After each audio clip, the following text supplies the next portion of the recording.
A mi papá en paz descanse, apenas le dieron las piernas y los brazos, se fue a buscar trabajo y siempre se iba con un primo a buscar chamba de lo que fuera en el sureste del país. Casi siempre los acababan contratando para la construcción de carreteras o para abrir brecha en senderos, y en su paso por Chiapas, él nos jura que en un temporal de tormenta tropical le tocó presenciar algo increíble, de cómo dentro de las mismas montañas desgajadas habitaban un tipo de ser que al principio pensaron eran demonios, pero ya después de salir liberados del accidente que tuvieron, se dieron cuenta que demonios no eran, pues hasta los ayudaron a salir con vida. Todo esto pasó a mediados de los 70s y mi papá tendría 18 o 19 años más o menos. Como les decía, él trabajaba en la construcción y como quien dice vivía en los avances de la obra, porque al no tener casa fija, también se quedaba velando la maquinaria junto a más personas que se encontraban en la misma situación. La paga era mísera, pero mi padre siempre nos decía que en esas épocas, para cómo estaba la situación en el país, el simple hecho de tener trabajo era algo que no podías darte el lujo de botar, así que te tocaba aguantar vara en ese tipo de trabajos pesados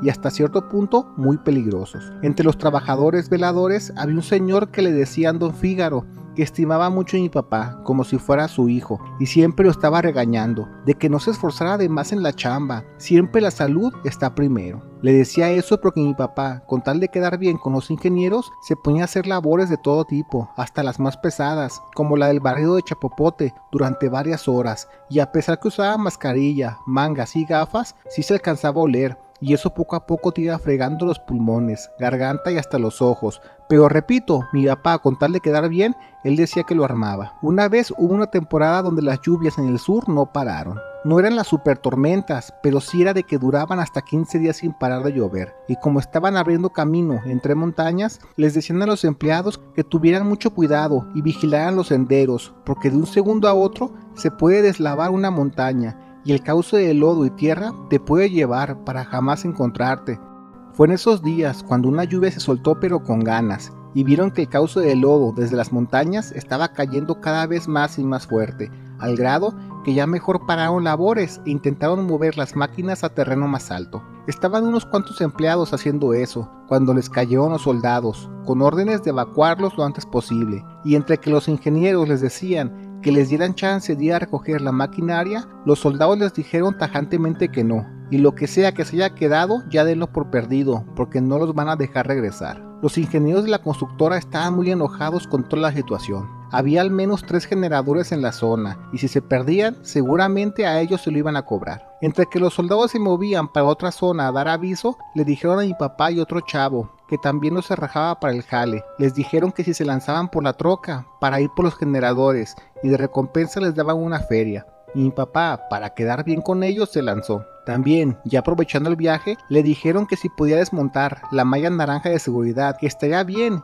y ya, con nada más que la bendición de Dios, se fueron en la troca para hacer la tarea. Cuando estaban llegando, mi papá reconoció que era una mala idea. La lluvia no dejaba ver claro el camino, y hasta ya se sentía cómo se mecía de un lado a otro la camioneta por el cauce de lodo. Al llegar ahora hacia el lugar, en corto pusieron unos maderos para subir por medio de rampa a los generadores, y cuando alcanzaron a subir el último, mi papá le dijo a su compa que él se montara una lona en la maquinaria, mientras él se iba a recoger los rollos no usados de malla naranja, y si alcanzaba, también a desmontar la que ya estaba clavada al suelo. Estaban en eso, cuando solo se escuchó cómo crujió la tierra, y al voltear a ver el risco de la montaña, vieron claramente cómo se desgajó, trayéndose mucha tierra y piedras hacia el suelo. Mi papá con prisa como pudo jaló la malla con fuerza para reventarla y subirse a la troca donde su amigo ya lo esperaba. Pero al subirse había tanto cauce de lodo y tierra que las llantas no tenían suficiente tracción para arrancar. Y ahora sí asustados no quedó de otra y se quedaron en la camioneta,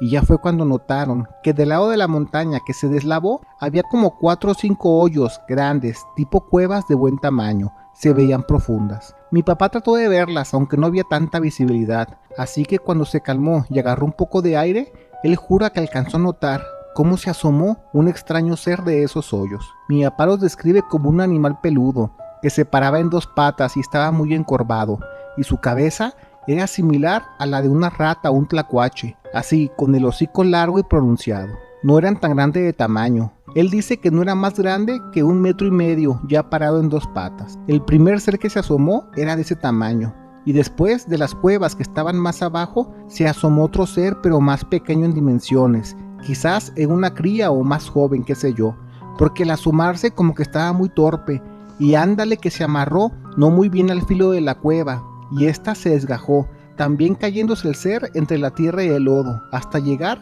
al filo del tramo de la carretera donde ellos estaban trabajando. El animal como que se lastimó porque empezó a berrar con fuerza, como lo haría cualquier rata, y el amigo de mi papá estaba tan asustado que empezó a pisar en la camioneta para irse lo antes posible, pero lo que estaba haciendo solo estaba fundiendo el motor al punto de casi tronarlo. Mi papá le dijo que se calmara, que dejara la máquina en paz, pero era difícil calmarse, pues ese tlacuache gigante con forma de humano cayó cerca de la camioneta a no más de 1 metro de distancia y podían verlo clarito. Más se asustaron cuando vieron que el extraño ser que se asomó primero bajó de la montaña sin resbalarse, metiendo los puños en la tierra, y lo hacía con la intención de subir al pequeño ser, pero no podía porque sus brazos eran pequeños. Dice mi papá que durante esos minutos de tensión, que de las mismas cuevas de la montaña, ahora se asomaban más de esos seres, pero lo hacían a lo lejos. Y no negará que al verlos y tenerlos encima, estuvo a nada de hacerse el puro susto encima. Pero después de unos minutos como que se le bajó el miedo, y ahora solo podía ver que era un ser tratando de llevarse a salvo a su cría, pero simplemente no podía por las dimensiones de su cuerpo.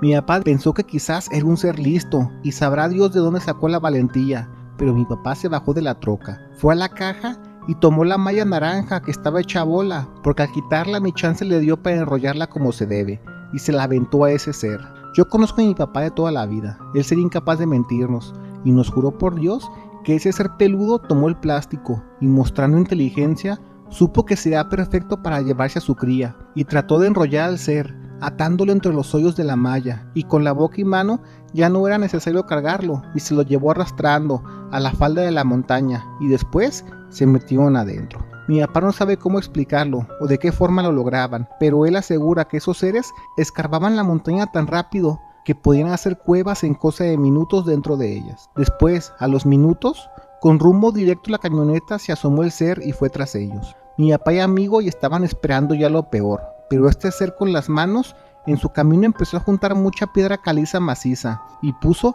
puños tras puños entre las llantas y el suelo, para que pudiera tener tracción la camioneta y así pudieran irse. Como quien dice, les estaba regresando el favor, y ahora sí le pisaron para salir de la lodacera rumbo a donde estaban los ingenieros y los empleados. Mi papá y amigo estaban seguros que no les iban a creer nada de lo que pasó, y en un arranque de enojo mejor pensaron un plan. Fue como de esas veces que te entra el coraje y piensas que te metiste en problemas de gratis, y mi papá recordó las palabras de don Fígaro, eso de no dejar la salud en el trabajo, porque a final de cuentas solo eres un empleado para ellos. Así que decidieron mejor clavar los generadores en una brecha bien escondida, tapada con las lonas, y al llegar con los patrones decir que no encontraron nada, pues los deslaves estuvieron fuertes en la zona donde chambearan y seguramente se llevaron todo a su paso. Creyeron que eso era justo por el trato, pues al ver que los ingenieros casi los mandan a su muerte solo por un par de máquinas se enojaron, ya una vez pensada bien las cosas. Al llegar dijeron que la neta no pudieron acercarse donde estaba la obra, porque ya no había paso, estaba lleno de lodo,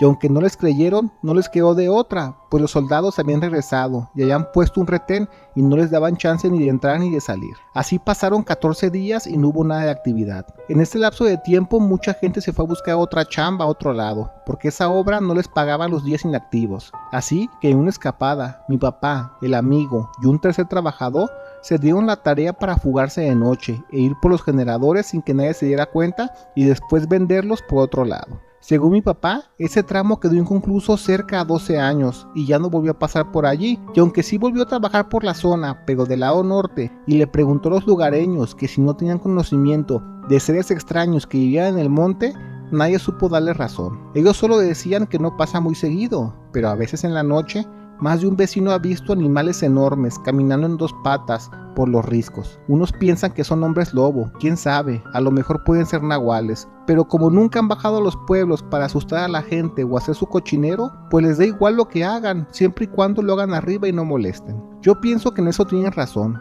pues mi papá en la vida siempre fue alguien de los que pensaría que hay que vivir y dejar vivir, no importa qué hagas o cómo te veas.